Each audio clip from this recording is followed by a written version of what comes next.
Amigos, en esta ocasión contaremos la historia de Amazing Spider-Man 27, Devuélveme a mi duende. En el número anterior vimos cómo el amo del crimen y el duende verde discutían por el liderazgo del AMPA de la ciudad, y cuando el amo del crimen está a punto de que todos lo acepten, aparece el duende verde con Spider-Man inconsciente. El duende dice al amo del crimen: te advertí que no dejaría que nadie se convirtiera en el jefe de las bandas, incluso tú me obedecerás a mí. Unos gángsters tratan de desenmascarar a Spider-Man, pero esta está pegada con telaraña. Entre ellos comentan que el duende venció a Spider-Man y empiezan a desencadenarle. El duende le dice al amo del crimen: lástima, mi traicionero amigo, esto desbarata tus planes. Y este le contesta: aún no estoy vencido.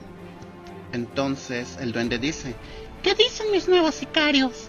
Y ellos empiezan a decir que obedecerán al duende, ya que pudo derrotar a Spider-Man.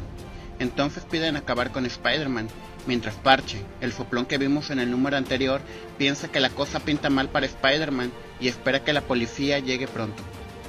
El duende dice que celebrará su reinado desenmascarando a Spider-Man y liquidándolo de una vez.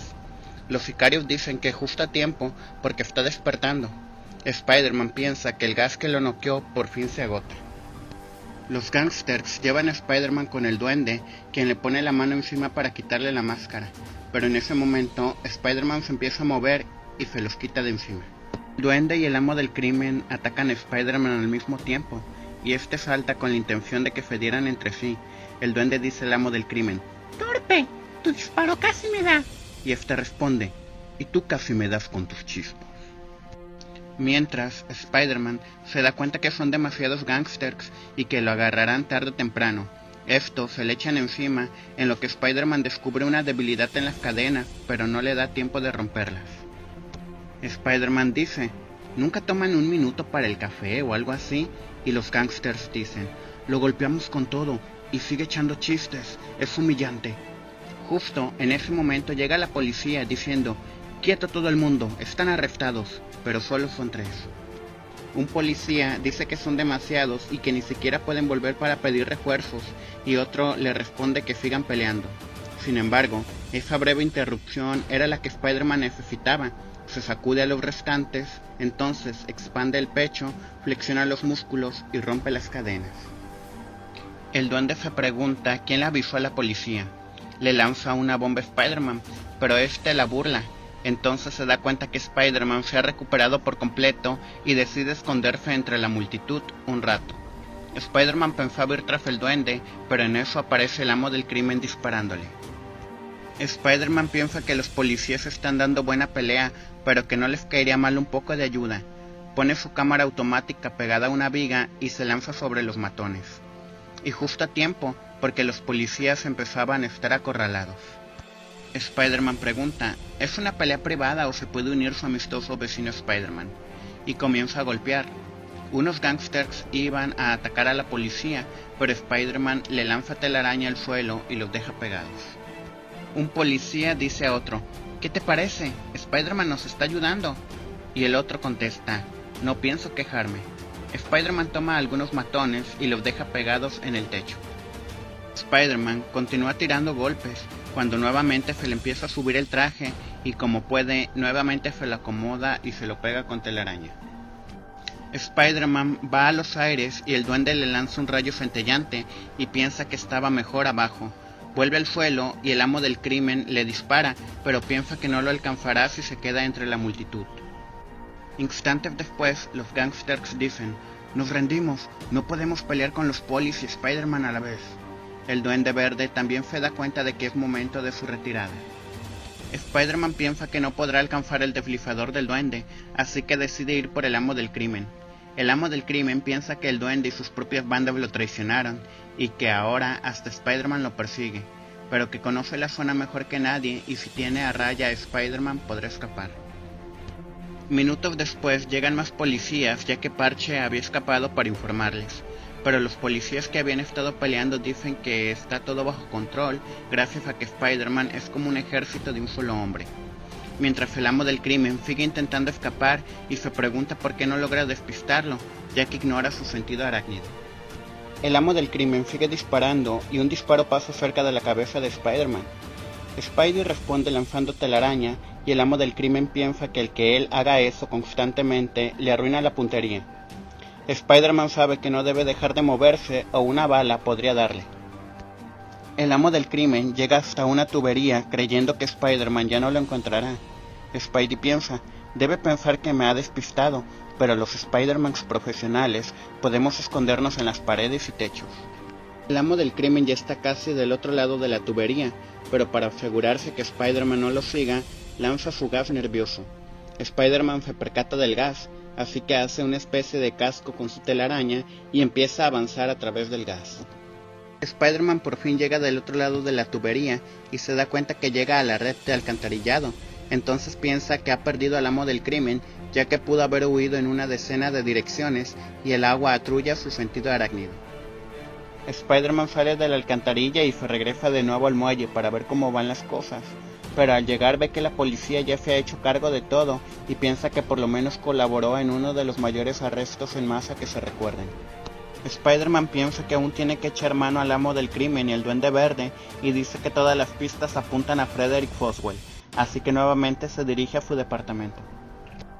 Llega Spider-Man al departamento y este está vacío, entonces ve que ya no está su sombrero como la última vez que entró y ve que su dispositivo rastreador que había puesto en él se encuentra en el suelo.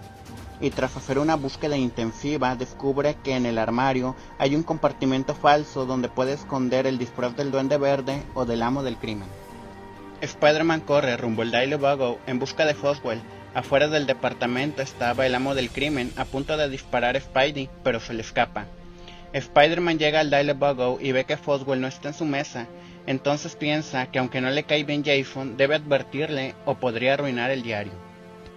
Spider-Man llega impetuosamente al diario y al verlo, Jason dice que solo debe de apretar un botón de alarma para que vengan por él. Spidey dice, tranqui viejo tacaño, he venido a advertirte que Foswell es el amo del crimen o el Duende Verde, vengo a ayudarte. Jason dice, ¿me ayudas? Lo creeré cuando oiga un perro maullar. ¿Qué pruebas tienes? Y Spider-Man dice que no tiene pruebas, pero que sabe que está mezclado en esos asuntos. Jason dice que sí está mezclado, pero como periodista suyo, entonces ordena a Betty que haga pasar a Foswell en cuanto llegue. Y al llegar, Jason le dice que el cara de Red dice que él es el Duende Verde o el amo del crimen. Foswell contesta que no sería tan tonto como para cometer el mismo error 2 veces, y Spider-Man dice que no lo admitiría. Spider-Man le pregunta que dónde estaba cuando no estaba en su casa o en el trabajo, y Foswell contesta que no tiene por qué responderle. Y Jason lo apoya y dice que vuelve al trabajo. Afuera, el amo del crimen observa que están los tres juntos y piensa que es su oportunidad de venganza. El amo del crimen está a punto de disparar cuando llega la policía y le ordenan que se detenga. El amo del crimen piensa que no debe dejar que lo agarren. Enfrente, Jason y Spider-Man oyen los disparos y se preguntan qué pasa, y Foswell dice, es el fin del amo del crimen. Spider-Man pregunta, ¿cómo lo sabes, Foswell? Jason contesta, te he dicho que trabaja en un reportaje para mí. Y Foswell dice, sabía que el amo del crimen no se entregaría sin dar pelea. La policía le quita la máscara al amo del crimen y dice, es quien sospechábamos. Otro dice, es quien creíamos, está acabado, le queda poco, ¿hay algo que quieras decirnos? Y el amo del crimen dice, me vengaré, la identidad del duende es... Pero en ese momento muere sin haber dicho su nombre. Minutos después entra un agente a la oficina de Jason, ya que quiere agradecer a Foswell por su ayuda, y dice que el amo del crimen sí era quien él les había dicho. Foswell explica que cuando era el criminal conocido como el Gran Hombre, como vimos en el número 10, conocía a todos los jefes de las bandas y sabía cómo trabajaban. Solo necesitaba pruebas y muestra una foto de Nick Loki Lewis y dice que hizo de cebo para ayudar a atraparlo. Spider-Man se disculpa y Foswell dice que no ha pasado nada, aunque Spider-Man aún piensa que puede ser el Duende Verde. Ahora Jason da la orden de arrestar a Spider-Man, pero el policía dice que los ayudó a atrapar a la banda del amo del crimen y que no tienen orden de arrestarle. Entonces Jason dice que lo hará a su manera, que en su periódico pondrá el triunfo de Foswell y demostrará lo equivocado que estaba Spider-Man para que sea un hazmerreír. En ese momento Spider-Man recuerda su cámara que dejó en el puerto y se va por ella. A Spider-Man se le vuelve a subir el traje, pero piensa que ya no puede gastar más telaraña. Llega a donde había dejado la cámara y da un salto para tomarla. En ese momento ve que no está su cámara y empieza a buscarla por todas partes. En ese momento su sentido arácnido empieza a cosquillar y decide esconderse bajo el muelle, pero pisó una madera podrida y se cae al agua. Segundos después ve que solo eran unos chicos y que ellos tienen su cámara. Los chicos dicen que no sabían que era de él y se la devuelven. Al subir al muelle, pregunta si nunca habían visto a un Spider-Man empapado o si quieren un autógrafo. Y un chico dice en voz baja que son fans de la Antorcha Humana. Spider-Man se va a su casa y piensa que ya no le puede ocurrir más de todo lo que le ha pasado hoy, y desde que se mojó, el traje se le encoge aún más. Peter se quita el traje y piensa que es la última vez que compra un disfraz en oferta, pero lo guarda por si un día tiene una utilidad. Peter aprovecha que no está tía May para elegir las mejores fotos y revelarlas, pero en eso se pregunta por qué siempre tiene que vendérselas a Jason y decide esta vez venderlas a otro periódico. Peter va al diario Globo y lo mandan con Bushkin, el jefe de fotos. Al verlas, el señor Bushkin dice: «Son fabulosas. ¿Cómo conseguiste fotos de la pelea en el muelle? ¿Quién te dio el soplo?» Y Peter piensa que es bueno hacer negocios con alguien que sabe sonreír. Bushkin sigue preguntando: «¿Cómo lo has hecho? ¿Conoces a alguien en las bandas? ¿Tienes amigos en la policía?» Y Peter dice: «Solo pasaba por ahí». Bushkin le dice que puede contarle todo y le sigue haciendo preguntas. Entonces Peter decide quedarse con Jason. En el club, un grupo de hombres importantes felicitan a Jason por el golpe que dio su periódico y que uno de sus empleados haya ayudado a capturar y desenmascarar al amo del crimen. Jason dice que él fue el cerebro de todo, pero que su modestia le impide alardear de ello. Uno de sus amigos dice que fue una lástima que el diario Globo fuera quien tuviera fotos exclusivas, y Jason dice que hubiera podido publicar esas fotos si hubiera querido, pero que él prefiere reportajes sin sensacionalismo. Pero dentro de sí, piensa que daría un brazo por esas fotos, y que parecen ser obra de Peter, así que tendrá que aplicarle su simpatía para que no lo abandone. En casa, Peter piensa que su tía debe estar con la vecina Watson, así que aprovecha para buscar el traje que le quitó, pero al buscarlo por todos lados y no encontrarlo, decide volver a coser uno nuevo. Minutos después, Peter ve que su tía está ahí y le pregunta si no es la noche que pasó con la vecina Watson, y ella le dice que sí, pero que hoy ella tenía otra cita y salió a dar un paseo ella sola.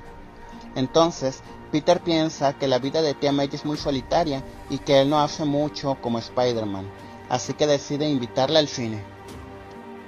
Por la noche, llega la hora de que Foswell se vaya a su casa y piensa que nadie ha averiguado su secreto.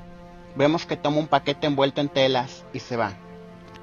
Foswell llega a su departamento y piensa que con el amo del crimen muerto ya puede estar tranquilo en su hogar. Entonces vemos que él es Parche, el soplón que daba la información a la policía, ya que como Frederick Foswell le hubiera sido muy peligroso mezclarse en las bandas. Mientras, en la guarida del duende, un hombre misterioso dice: «Una vez más mis planes han sido destruidos por Spider-Man. No descansaré hasta destruirle, pero por mientras tendré que ocultarme por algún tiempo y después lo atacaré». Al final vemos cómo tía May y Peter salen de ver la película y regresan en un autobús a casa. Amigos, por favor den like al video y suscríbanse al canal, ya que para la próxima contaremos la historia de Amazing Spider-Man 28, el origen del hombre ígneo, donde veremos el fin de una etapa en la vida de Peter, ya que este se gradúa.